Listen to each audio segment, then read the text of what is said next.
ત્યારે એક નજર કરીએ આજના મુખ્ય સમાચાર ઉપર। બનાસકાંઠાના દાંતીવાડાના વાઘરોલ ગામ નજીકથી યુવતીનું અપહરણ કરી સામૂહિક દુષ્કર્મ આચરવાનો મામલો આવ્યો સામે,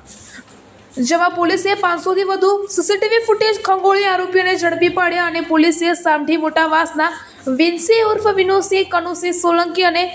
વાલસિંહ ઉદયસિંહ સોલંકીને ઝડપી પાડ્યા હતા અને બંને શખ્સોને યુવતીનું અપહરણ કરી યુવતીને કારમાં બેસાડી ગઢ વિસ્તારમાં લઈ જઈ આચર્યું હતું દુષ્કર્મ, અને જેમાં પોલીસે આ બંને શખ્સોને દબોચી તેમની સામે ગુનો નોંધી વધુ તપાસ હાથ ધરી હતી અને જેમાં પોલીસ બંને આરોપીઓનો દાંતીવાડા ખાતે જાહેરમાં સરઘસ કાઢશે। રિપોર્ટર ચક્ષ ગુજરાત ન્યૂઝની સાથે કયુભાઈ ચૌહાણ, થરાદ લાખણી, બ્યુરો ચીફ, બનાસકાંઠા। 2024ના રોજ દાંતીવાડા પોલીસ વિસ્તારના વાઘરોલ ગામની સીમમાં એક મહિલા સાથે બે ઈસમોએ દુષ્કર્મ કર્યાની પોલીસને માહિતી મળતા પોલીસની તમામ ટીમો તાત્કાલિક ઘટના સ્થળે પહોંચી જાય છે। આ વસ્તુની જાણ થતાં જ અમારી એલસીબી, એસઓજી અને સાયબરની ટીમ અને પેરોલ ફોર્સની ટીમને બી અમે ઘટના સ્થળે મોકલી આપીએ છીએ। ગણતરીના કલાકોની અંદર જ અમને ખ્યાલ આવે છે કે આ દુષ્કર્મ આચરનાર જે છે તેણે ઇકો ગાડીનો ઉપયોગ કર્યો છે અને આના સિવાય અમારી પાસે કોઈ માહિતી હતી નહીં, પરંતુ હું દાદ દેવા માંગીશ અમારી એલસીબી પોલીસની અને સાથે સાથે લોકલ પોલીસની કે જે લોકોએ અથાગ મહેનતથી આશરે 500 જેટલા સીસીટીવી કેમેરાઓને ચેક કર્યા, પોતાના હ્યુમન રિસોર્સના માધ્યમથી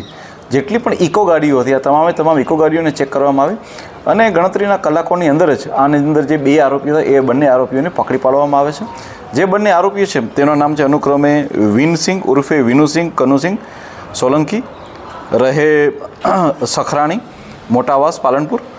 સેકન્ડ નંબરનો આરોપી છે એનું નામ છે વાલસિંહ ઉદયસિંહ સોલંકી, રહે સામડી, મોટાવાસ, તાલુકા પાલનપુર। આ બંને આરોપીઓને પોલીસે ઝડપી પાડ્યા છે અને એમની ઓળખપણ પણ કરવામાં આવી છે। આ સિવાય એમને કોર્ટમાં રજૂ કરીને તેમના આગળના ફર્ધર રિમાન્ડ પણ માંગવામાં આવેલા છે। બેના સાહેબ, આ ઘટના જે પ્રકારે બની છે તે કયા પ્રકારે આખી ઘટના બની હતી અને ક્યાં આ ઘટનાને પોલીસને ક્યાં સુધી જવું પડ્યું, ક્યાં સુધી પકડવું, સમગ્ર ઘટના કયા પ્રકારે બની? અમને જણાવું કે જે બંને ઈસમ હોય છે એમણે સાંજના આશરે 7:30 વાગ્યાની આસપાસ જે છે એ મહિલાનું અપહરણ કર્યું હતું અને ત્યારબાદ પોલીસને જાણ થતાં જ પોલીસે જે રૂટ હતો એ રૂટને આખો પોલીસ દ્વારા ટ્રેક કરવામાં આવે છે કે કયા રૂટથી કયા પોસિબલ રૂટ છે જેની ઉપરથી એ લોકો મહિલાને લઈ ગયા હશે। આ સિવાય પોલીસની પાસે જે ટેકનિકલ ટીમ હોય છે તેની મદદથી અમે લોકોએ અલગ ઘણા બધા વિસ્તારના ટાવર ડમ્પ લીધા હતા, જેથી કરીને કોઈ પણ જગ્યાએ આરોપીએ જો કોઈ સેલફોનનો ઉપયોગ કર્યો હોય કે બીજી કોઈ પણ વસ્તુનો ડેટાનો બી ઉપયોગ કર્યો હોય તો અમે લોકો જે છે તેને ટ્રેક કરી શકીએ।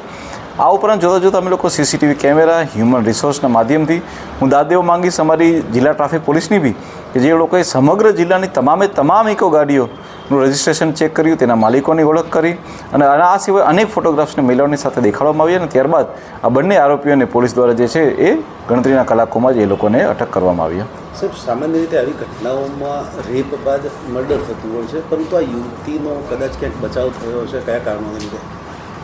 અમને જણાવું કે